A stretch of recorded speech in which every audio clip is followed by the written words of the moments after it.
Muy buenos días, queridos amigos, estimados hermanos. Hoy es domingo 19 de julio del año 2026 y vamos a reflexionar la lección de escuela sabática que se titula Disonancia entre la fe y la práctica. Permítanme puntualizar qué es disonancia. La disonancia es la falta de armonía, equilibrio o proporción entre dos o más elementos. Según el diccionario de la lengua española, el término se utiliza principalmente en la música para describir sonidos desagradables y en psicología para referirse a conflictos internos. En el ámbito psicológico, el malestar es el malestar o tensión interna que experimentas cuando sostienes ideas, creencias o valores que se contradicen entre sí o cuando tus acciones van en contra de tus propias convicciones. Es interesante notar que la Biblia nos presenta la forma cómo debe ser una iglesia, cómo debe vivir una iglesia, cómo debe comportarse una iglesia, pero también nos alerta de cómo no debe ser una iglesia, especialmente lo hace el apóstol Pablo. Notemos la siguiente lectura bíblica donde el apóstol Pablo expone un caso de inmoralidad, específicamente de incesto. Primera de Corintios, capítulo 5, versos del 1 al 13. De cierto se oye que hay entre vosotros fornicación, y tal fornicación cual ni aún se nombra entre los gentiles, tanto que alguno tiene la mujer de su padre, y vosotros, ahí está el caso de incesto, y vosotros estáis envanecidos, es decir, están orgullosos.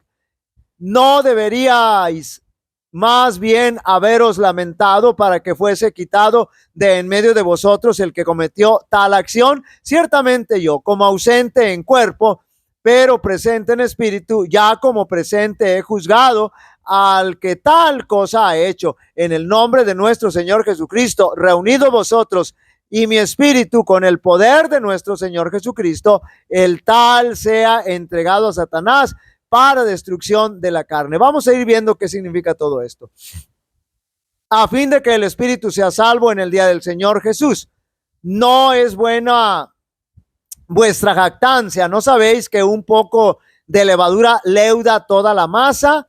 Limpiaos pues de la vieja levadura para que seáis nueva masa sin levadura como sois, porque vuestra Pascua, que es Cristo, ya fue sacrificada por vosotros. Así que celebremos la fiesta no con la vieja levadura, ni con la levadura de malicia y de maldad, sino con panes sin levadura, de sinceridad y de verdad. Os he escrito por carta que no os juntéis con los fornicarios, no absolutamente con los fornicarios de este mundo, ahorita vamos a ver con quiénes exactamente, o con los avaros, o con los ladrones, o con los idólatras, pues en tal caso os sería necesario salir del mundo. Más bien os escribí, note bien, que no os juntéis con ninguno que, llamándose hermano, fuere fornicario, con esos tipos de hermanos no, fuere fornicario, o avaro, o idólatra, o maldiciente, o borracho, o ladrón, con el tal ni aún comáis. Ahorita vamos a ver por qué no comamos con ellos. Porque ¿qué razón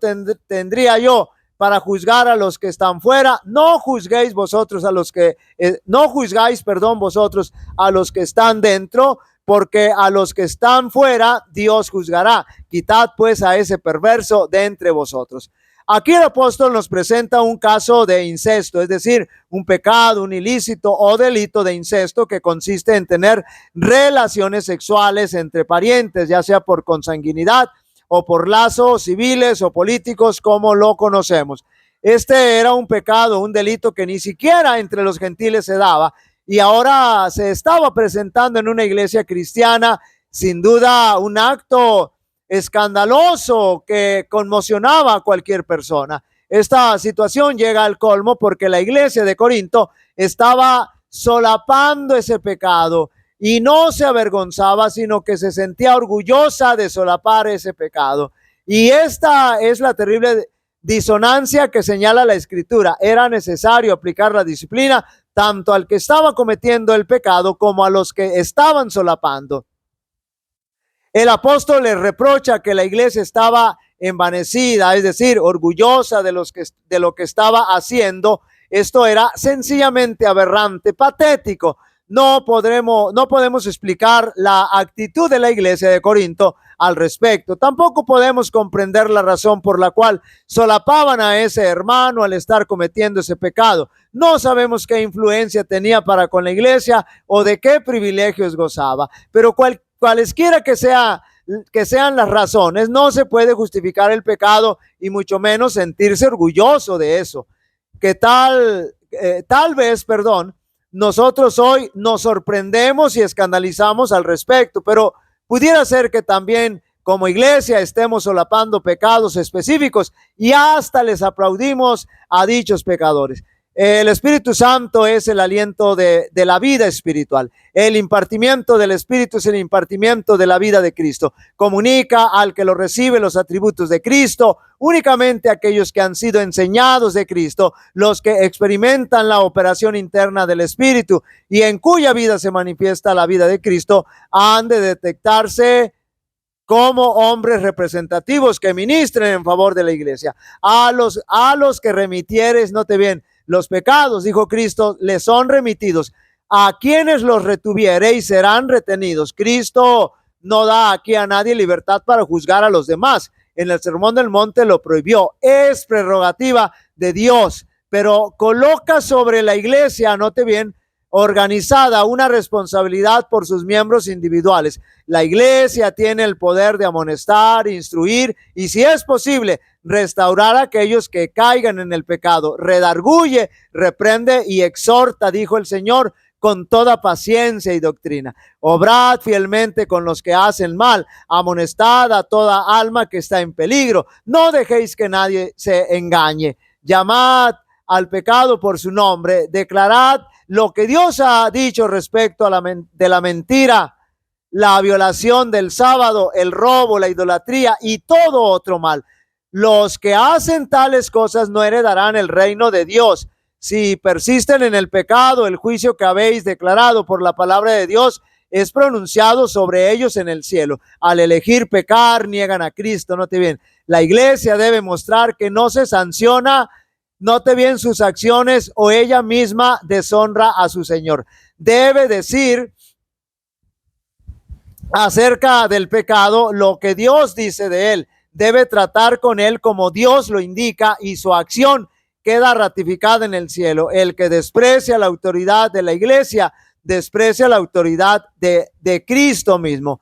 Sea el arrepentimiento del pecador aceptado por la iglesia con corazón agradecido. Condúzcase al arrepentimiento de las tinieblas de la incredulidad, a la luz de la fe y de la justicia. Colóquese su mano temblorosa en la mano amante de Jesús. Una remisión tal es ratificada en el cielo. La historia de Acán nos enseña la solemne elección de que por el pecado de un hombre, el desagrado de Dios puede descansar sobre un pueblo o una nación, hasta que se descubre y castiga la transgresión. El pecado es corruptor por naturaleza. Un hombre infectado por esta lepra mortal puede comunicar la mancha a miles. Muchos no se atreven a condenar la iniquidad, no sea que debido a ello sacrifiquen su puesto o su popularidad. Y algunos consideran que no es caritativo reprender el pecado. El siervo de Dios, note bien, está bajo la solemne obligación de presentar la palabra del Señor sin temor o favoritismo. Debe dar al pecado el nombre que le corresponde. El amor a Dios nunca debe inducirnos a empequeñecer el pecado. Nunca debe encubrir ni excusar un mal inconfesado. Acán aprendió demasiado tarde que la ley de Dios, lo mismo que su autor, es inmutable.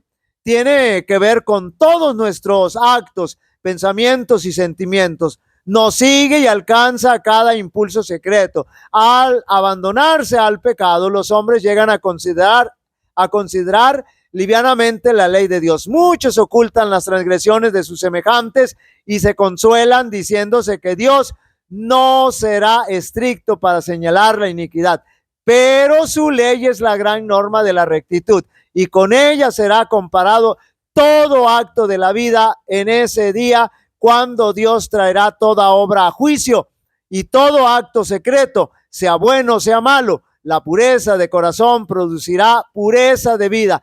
Todas las excusas en favor del pecado son vanas. ¿Quién podrá defender al pecador si Dios da testimonio contra él?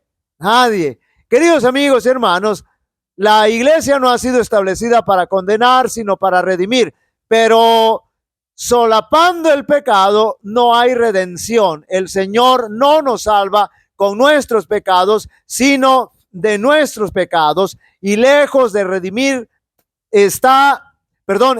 lejos de redimir, estamos condenando al pecador que comete el pecado y a quienes lo estamos solapando. Dios permita que no estemos solapando el pecado en la iglesia por ninguna razón, sino que tomemos los casos que se presentan para que como iglesia podamos redimir al pecador y como iglesia quedemos libres de pecado. Jehová te bendiga y te guarde. Jehová haga resplandecer su rostro sobre ti y tenga de ti misericordia. Jehová alce sobre ti su rostro y te dé paz. Y pondrá mi nombre sobre los israelitas y yo los bendeciré. Dios bendiga a cada uno de vosotros.